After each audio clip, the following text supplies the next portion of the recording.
Here we go. Welcome into Philadelphia Eagles Now. Chase Senior here with you. And as always, no matter where you are, how you're tuned in, thank you so much for making our post-game reaction video a part of your evening. Or if it's too late for you and you're waking up with us on Tuesday morning, Birds win 10-7 over the Green Bay Packers. Good morning, and thanks for waking up with us here on Philadelphia Eagles Now. Has a 10-7 football game ever been that exciting, that thrilling, with an ending that was about as crazy as you could draw it up? A defensive slugfest between two NFC heavyweights at Lambeau Field results in a very low-scoring affair, but once again, another Philadelphia Eagles win. And I know a lot of people are going to say, the offense sucked. What was that? Kevin Patullo is a joke. Please give credit where credit is due. That Green Bay Packers team, despite their record not being fantastic, is a threat in the NFC. They're a good football team. And that Packers defense is one of the best overall units in the NFL. Now, at times, I did think that Kevin Patullo called the game scared. He got a little bit conservative. But this is one of those classic games where the Eagles, I think, were conservative by design. And they tried to play this game like they were the boa constrictor, where if they suffocated and strangled the Packers throughout the course of the entire ball game, at some point, they felt as though they were going to be able to make a big play and they were going to be able to outlast Green Bay. Because the Eagles have a way of doing things that results in all of these close games, but they execute so well in some of these pressure moments. And I do think that winning close games is a skill. It is what championship teams do. It's what teams who are mentally tough, physically tough, and deep with roster talent do. And the Eagles seem to be so comfortable in playing these close games that come down to the wire, and they're flatliners. Their pulse is so calm. And in this game, once again, coming down to the wire, you have the offense making big plays, you have the defense making big plays, and the defense able to close it out. Now, of course, there was a lot of drama at the end of this game. I'm not sure what the hell Nick Sirianni was thinking. 4th and 6, ball at the 36, 37-yard line of Green Bay. You're up 10-7, and the Eagles decide to go for it with 35 seconds left on the clock.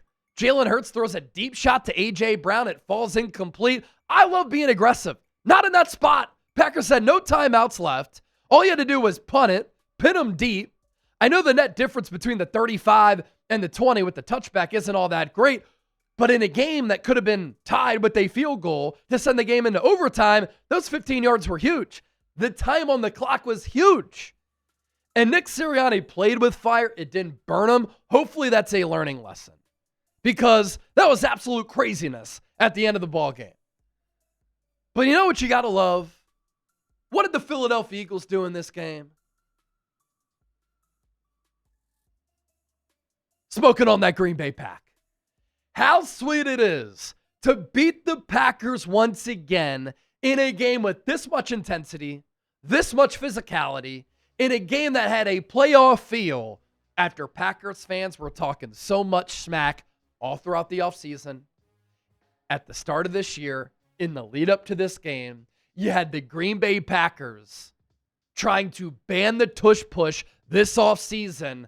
They wanted this one badly, trying to avenge the 2 losses that they suffered against the Eagles last year, week 1, and in the wild card round of the playoffs. And what do the Eagles do coming out of the bye? They come through with a clutch, big-time, hard-fought victory to move to 7-2. And now they're once again the number 1 seed in the NFC. And Chip, let's take a look at the side-by-side comparison, because this game was not pretty by any means. But I actually loved watching this game. Now, a lot of people on Twitter are already saying, what a brutal, awful ending to an awful football game. I thought that this game was intense. I thought that this game was back and forth. I thought that these defenses were superb. This game had a legitimate playoff type of feel. And not every football game has to be exciting by just points being scored. sometimes it's kind of fun to watch a low-scoring, defensive-oriented affair. Eagles pick up 294 yards of total offense. Packers pick up 261. Jalen Hurts with 183 passing yards. Jordan Love with 157. Eagles run for $111 on the ground. Packers run for $104. Eagles average 4.9 yards per play. Packers average 4 yards per play. Eagles 7 of 16 on third down. And the Packers 5 of 13 on third down. And I just think that both of these teams have an ability to win a Super Bowl. That's why I think Eagles fans should be fired up about this win. Now, do the Packers have to clean some things up? Does Matt LaFleur do some odd things at times? No doubt about it. But they have the offensive talent and the defensive talent to be a threat in the NFC, and for the Eagles to win this game against a desperate team on the road, highly impressive victory. The Packers had not lost consecutive games at Lambeau Field in 12 years. The last team to go into Lambeau and hand the Packers back-to-back L's, guess who it was 12 years ago?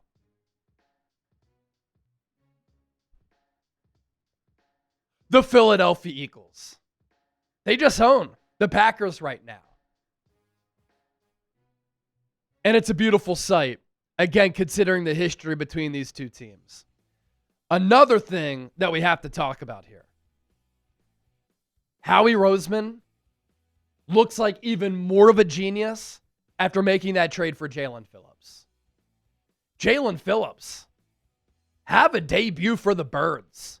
A couple of days ago, he said that getting traded to Philadelphia, the best thing to happen to him in his life. He got to reunite with Vic Fangio, who he played under in 2023 and had 6 sacks in 8 games and was on his way to having a career year. In this game, first game as a Bird after that trade, Jaelan Phillips was dominant. Jaelan Phillips took over. Jaelan Phillips was big time. He had 6 tackles, 1 TFL, 2 quarterback hits, multiple pressures. He recovered a fumble, and he helped to force a fumble. Welcome to Philadelphia. And with him on the field, I thought collectively this Eagles pass rush had their best game as an overall pass rushing unit of the season. Packers offensive line is pretty good. Packers offense is good. And the Eagles defensive front was highly disruptive, led by Jaelan Phillips. What a move made by Howie Roseman. We'll talk about this offense coming up on the other side. But let's get to our sponsor, our friends at PrizePicks. Making tonight's Philadelphia Eagles now possible. Eagles Now, brought to you by PrizePicks. The hard-hitting football action, even better with PrizePicks. The weather might be changing, but the feeling of being right, it never gets old. So keep the season rolling on PrizePicks by getting $50 instantly in lineups when you play your first $5.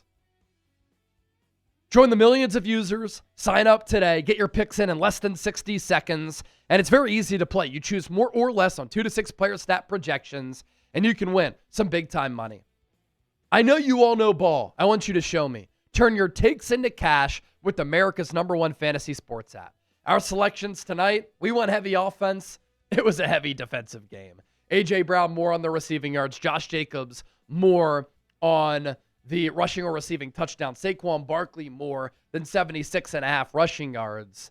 Get $50 when you play $5. PrizePicks.com/CLNS. Download the PrizePicks app today. Use that code CLNS. Get $50 in lineups after you play your first $5 lineup. That's code CLNS to get $50 in lineups after you play your first $5 lineup. PrizePicks, it's good to be right.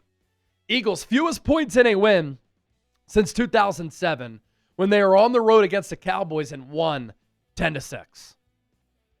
It was not a stellar offensive performance. And with what the Eagles did against Minnesota, when Jalen Hurts carved up the second best passing defense at the time with an MVP level performance through the air, and then with the Eagles being able to piggyback off of that and put up 38 points against the Giants when Hurts was once again highly efficient, threw for 4 touchdowns, no picks, and the Eagles ran for nearly 300 yards. You were hoping that going into the bye, they found something on offense. That coming out of the bye, they could work off of that momentum. I would say moving forward, obviously, the Eagles still have some big question marks. on the offensive side of the pill. Hurts on the night, 15 of 26, 183 yards, a touchdown, no picks, a quarterback rating of 92.3, not bad. He added 27 rushing yards. He did fumble the football on that initial opening drive. And football's so funny. If the Eagles on that opening drive didn't fumble it and would have scored, does this game play out differently? The Eagles embarked on a 16-play, 77-yard drive that lasted 8:46 to start the ball game after the defense came up with the big stop as Jaelan Hunt sacked Jordan Love to stall the Packers' first initial drive. And Hurts fumbles, and the Eagles don't score again until the third quarter. They don't score their only touchdown of the game until halfway through the fourth quarter. But what did Jalen Hurts do? Jalen Hurts, in the guts of the game, when the game was close, once again, made the key plays, made the big plays, and made the clutch plays. On a 3rd and long, deep in your own territory, nothing was there. Pocket started to collapse. Really good vision to see Saquon to his left. Swings it out to Saquon. Saquon right around the line to gain to move the sticks. Beautiful spin move. Darts down the sideline. Picks up 41 yards. That was the play of the ball game. And Jalen Hurts had a structure, able to make that play happen. And obviously Saquon did the rest. He had 3 catches for 41 yards. All of them came on that grab. A huge play from your big-time playmaker. And then the following play, what did Kevin Patullo draw up? The deep shot to Devontae Smith, where Hurts, with the little pump shimmy, launched it deep, and once again on display, the best deep ball in the National Football League. Hurts put it up for Smitty. Smitty went up and got it. 36-yard tutty. Touchdown Philadelphia. That ended up being the difference in the ball game right there, because that put the Eagles up 10-0. Now the Packers responded with a really good drive to make it 10-7. Then the defense able to ball out and close the game out from there. But that's the identity of this Eagles team. They don't care how they win. They just want to win. It doesn't always have to be pretty, but what matters? Getting the dub. And once again, people aren't going to be enamored by a Jalen Hurts box score. He outplayed Jordan Love. He made the big play when Jordan Love couldn't, and he got the victory. And in the process, Philadelphia moves to 7-2 on the year. Number 1 seed in the NFC. Guess who they welcome to the link in a huge Week 11 game? Sunday Night Football. The Detroit Lions. The Detroit Lions move up to the 3 seed because they're at 6-3. Packers drop to 5-3-1. Green Bay falls to the 7 seed. Bears move up to the number 6 seed. Seahawks are scary, man. I'm telling you that right now. They were the number 1 seed going into Monday Night Football because they had the additional win. But the Eagles have a better NFC record, which could really help them by season's end. And I'll tell you this too. If home field advantage goes through the link, if the Eagles get that bye week with how good Sirianni is coming off the bye with extra rest, you have to love Philadelphia's chances of having another great opportunity to win a Super Bowl and go back-to-back. And obviously going through the link in the playoffs is hard for any team out there because it's arguably the best home field advantage come playoff time in the NFL, and obviously oftentimes during the regular season too. Couple of other notables that I have. Hopefully A.J. Brown doesn't send out a tweet after this game because he caught 2 passes for 13 yards, a long of 7, only targeted 3 times. Devontae Smith led the team in targets with 7. I thought Dallas Goedert was really good. Had some timely plays, 4 catches for 43. The Saquon run after the catch was just dazzling. The spin move, juke, stuff that you see in Madden, which comes to life. Defensively, Quinyon Mitchell, great in this game. Cooper DeJean surprisingly called for a couple of holds. I thought Brandon Graham made some good plays from time to time. Zach Bond led the way in tackles, 8 total, 5 solo. Nakobe Dean had a huge sack and fumble forced on Jordan Love, his first strip sack of his career. Vic Fangio dialing up the blitz for Dean on a couple of occasions. Helped the defense come through with some disruptive plays. He also added a quarterback hit. Jaelan Phillips, 2 TFLs, a sack, and a quarterback hit. The last 4 games, he's been one of the most productive pass rushers in football. Keep in mind, he was a safety at Cornell. And he played very well last year, but his development has to be thought about in that way that he played safety in college at Cornell, went to Houston Baptist, and turned into an edge rusher. It's not necessarily going to show up on the box score, but Jalen Carter made so many disruptive plays. He had 2 pass breakups as well, and he was able to just come screaming through the line of scrimmage on multiple occasions to blow things up. Nolan Smith, welcome back. Got his first sack of the year, 2 quarterback hits as well. When I say that this Eagles pass rush was probably the best collectively it's been all year, I mean that. I mean, against the Giants, their numbers might be better. They pressured Jackson Dart 25 times, I think, and they had 5 sacks as a team. But that's the Giants. This Packers team is better. And so given the quality opponent on the road as well, I put more stock into what the defense did tonight. Holding Green Bay to 7 points. A great defensive performance. And that's what makes this Eagles team so good, is that they can win so many different ways. We'll see what happens with Lane Johnson. Hurt his ankle. Hopefully he's okay. He did come back in late in the game, which was crazy. And of course, a lot of people are going to be making a big deal of the tush push, saying the Eagles fall started.